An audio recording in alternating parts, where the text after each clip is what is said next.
tons and tons and tons of cases of cards. He wanted me to ask you guys, when it comes to like buying boxes and building sets out of those boxes, is there anything that you guys are doing to work on the collation part of it and really making sure that collectors have the best possible chance to get the base set when you buy a certain number of boxes of Topps football or Bowman baseball or whatever it may be?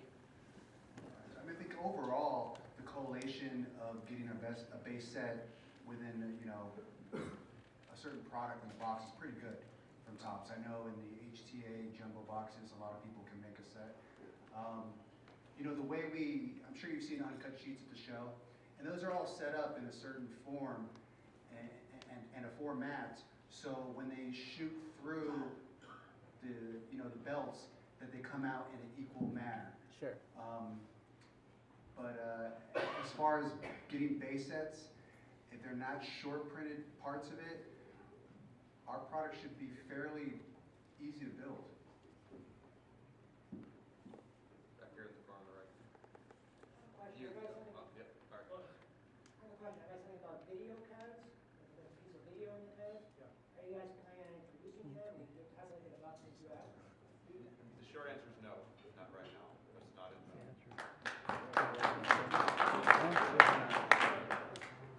All right, right behind you, yeah.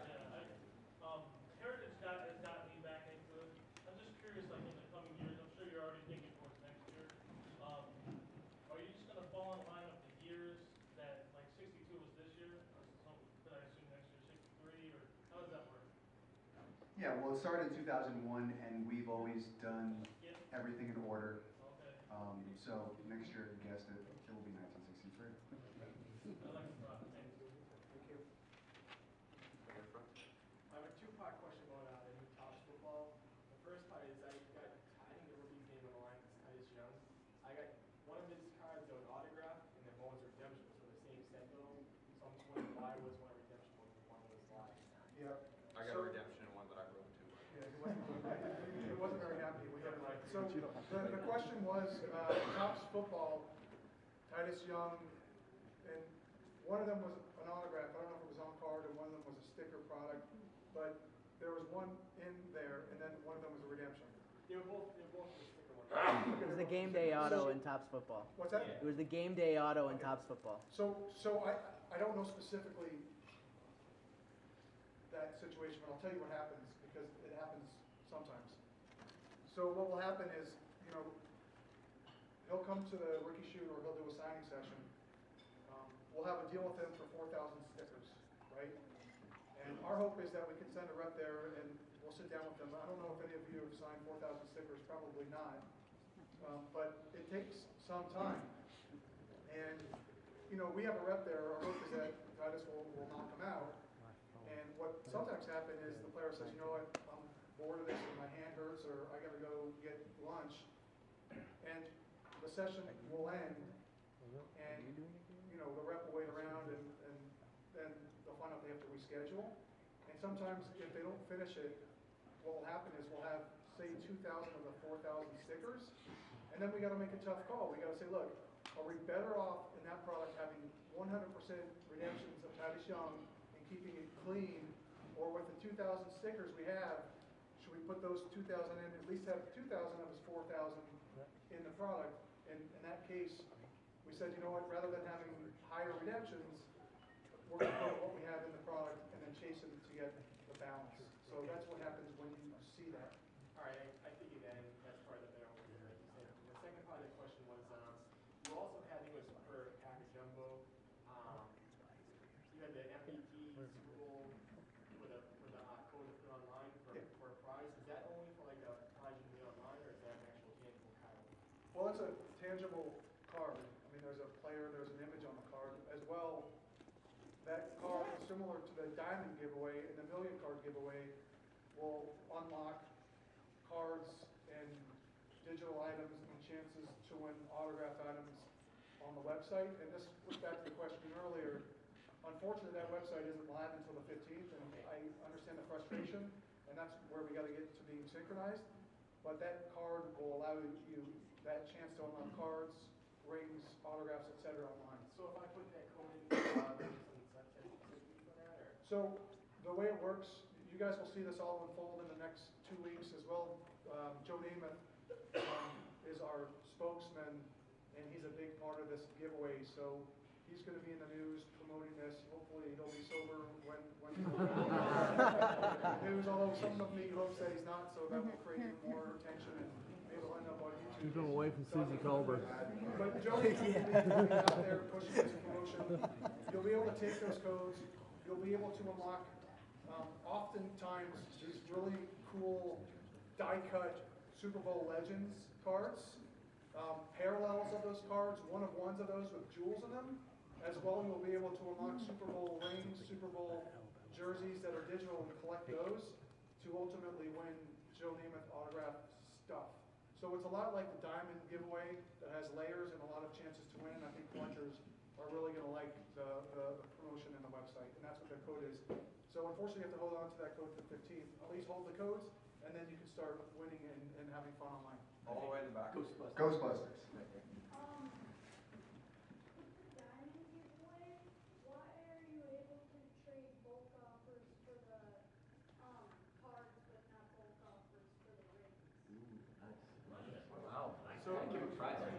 Yeah, we're gonna actually, we're gonna give you a prize for asking that question. Hopefully everyone's cool with that. Like, it's XL actually, might be a little big. Give you a box of Top Series 1.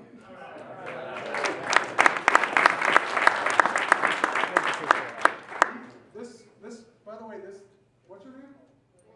William. William is at every show. Like literally, he was at Fan Fest, he's here, he's everywhere. He's always at our booth. He's a ringer. And I'm William was wearing a Panini shirt earlier today when we saw him. Yesterday. He said if you come, you have to not wear your Panini shirt. So the question was a good question. Why can't you do bulk ring trades? And when we originally put the site together, we, maybe incorrectly, we thought that more people that all rings would be close to being equal, so there wouldn't be a lot of bulk trading in rings, where cards, there's clearly one card that's worth a lot more than other cards, but perhaps, we should, it seems like William wants to trade more rings. It's not a hard change, but that was the thinking why in cards you could do bulk, and in rings you couldn't, but it's something we should look at. Twins hat in the way back. Yep, you. Yep. Okay, now my family owns a shop in Minnesota. I like a lot of us like the top design for baseball. It almost looks like you had baseball in the lower right corner.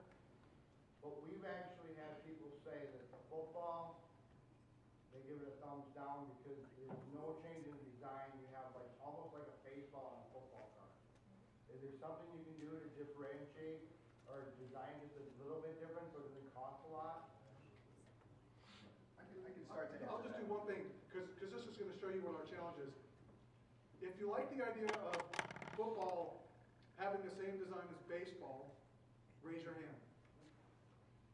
Oh, maybe this won't prove my point. Oh, come on. Okay, if you want a unique design on football versus baseball, raise your hand. Okay. Put it this So way. that didn't prove my point. It was going to be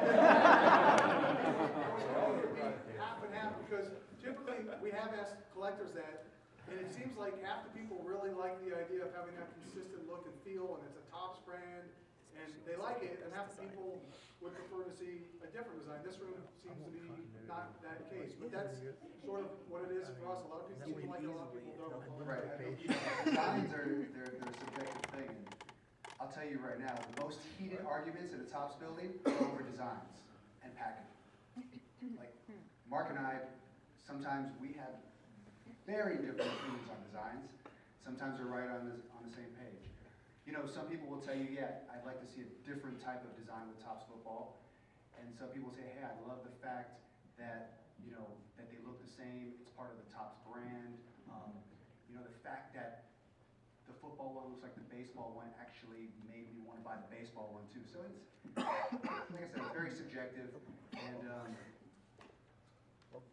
it's something we should look at again. I mean, we move, sometimes we don't, sometimes we do.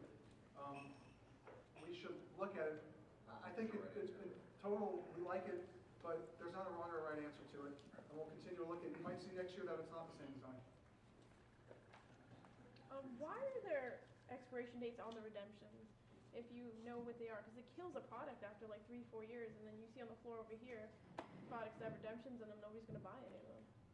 Yeah, it's a good question, it's a tough question. The question was, why do redemptions have an expiration? Again, the honest answer is, we want to do our best to put out great products and be a good manufacturer and delight collectors.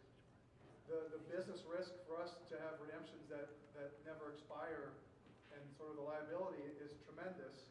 As well, we can't continue to accrue and accumulate redemptions to cover us for 2, 4, 8, 10, 20 years. Like, we literally have unfortunately, we have a warehouse and a warehouse and a warehouse that are holding these cards. So logistically, it would be really challenging. And those are the two reasons why we do that. The sort of the risk financially, and also just the logistics of it would be really, really cumbersome. And I think 3 years, just to be fair, it used to be, I think 1, then we went to 2, then we went to 3. So, while we might not be there in total, we're moving in the right direction, and we're trying to accommodate that. And I think 3 years for a product is fair. And you don't. Well, just to follow that up, if you design products that are going to sell out, doesn't it make that point moot? Because all the redemptions will be in circulation, everyone will have busted it, and Yeah. everyone will have sent them in within that 3-year period. Yeah, it does, but I mean, the thing about the card industry, a lot of times people sort of hold back. That would be great. product. It would be perfect for us too, if that happened. Yeah. But like, you're saying kind of before with the football and baseball design, somebody sees that design and says, oh, well, I like it on this one. Yeah. I don't really find collectors that impulsive. Yeah. And secondly, if it's a design and a product people love, it'll Yeah. sell out. It will, Because but everybody will want it. But there's 1960 wax that's still unopened. There's 1980 wax that's still unopened. Yeah, but those are different distributions. Right, but just because but some products sell small- out doesn't mean they're all opened up. Exactly, and sometimes. I meant sell out at a collector level, not at a distributor level. But to be fair, most of our products do, and this redemption isn't an issue because you're not buying 4-year-old products. Certainly at retail you're not, and it's harder and harder to find it. The better it sells through. Right here in front. Yeah, couple questions on the USA product you guys have with your baseball series. What are you getting with the Bowman Platinum redemptions? He says USA's are going to be parallels to that. Is it going to be like it was last year where you get patches and all sorts of stuff, or is it just going to be a base set like Topps Chrome had out last year? Next week, we plan on issuing the lists and the different cards you get in it. So it will be the collegiate team, which is a strong checklist because a lot of those players will be the top guys in the 2012 draft. So it's additional content. Also on that, if you didn't know, we originally guaranteed it 1 per case. There's actually 2. But what we'll do is next week, you'll see it on the blogs as well on the list to get all the information, is that you will see the list of all the players and then all the different varying levels of cards. There will be parallels. I gotta double check that. Okay. The second question I had is on the USA box set. Are you guys planning to spruce that up at all this year? I know you guys had a short time to do it when you guys took over the license, but in comparison with some of the upper deck products that they put out that I personally tracked case after case of, you got the Topps product with the exception of the triple patches, which are awesome. It's a pretty bland product. Is it something that's going to remain bland, or is it going to be something that you guys are going to spruce up and innovate on? Well, the situation with the USA box sets is it can only contain a certain amount of content because there's only a certain amount of content that we can get from USA Baseball. So depending on how we divvy that up amongst the cards, will change the look and feel of the actual product. But it will be different from last year. We don't want to put out the same exact product, but the content as far as autographs will be similar, and you'll probably get a little bit more actually versus